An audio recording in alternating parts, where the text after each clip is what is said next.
je regarde ici. By CST, la nouvelle série préférée des fans de The Walking Dead.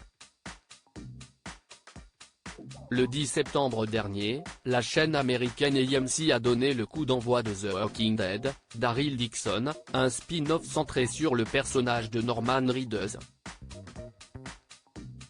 On y retrouve le héros à l'arbalète sur une plage de Marseille, en France, plusieurs années après les derniers événements traités dans The Walking Dead.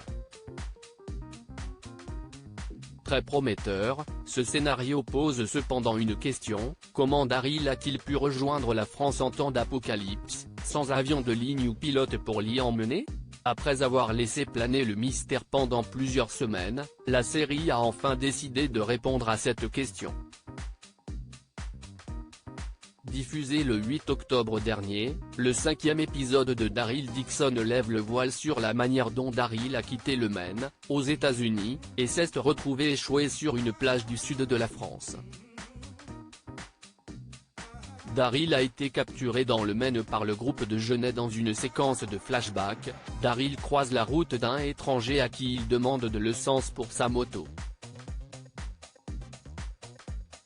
L'homme accepte de l'aider, à la condition qu'il lui apporte plusieurs morts vivants.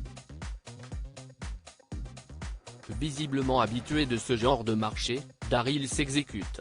Il se fait alors capturer par le pouvoir des vivants, un groupe basé en France et présidé par l'impitoyable Genet, Anne Charrier. Un jour, Daryl en vient aux mains avec Juno, Jonal, un autre membre du pouvoir des vivants ayant tué l'un des jeunes garçons qu'il mentorait.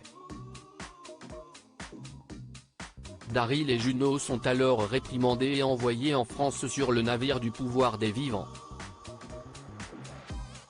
CST donc, ainsi que Daryl Dixon, a quitté le Maine pour rejoindre la France.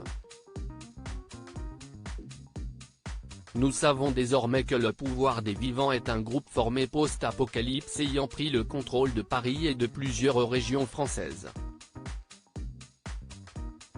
Leur leader, Genet, est notamment connu pour faire des expériences sur les zombies et a déjà mis au point plusieurs variants.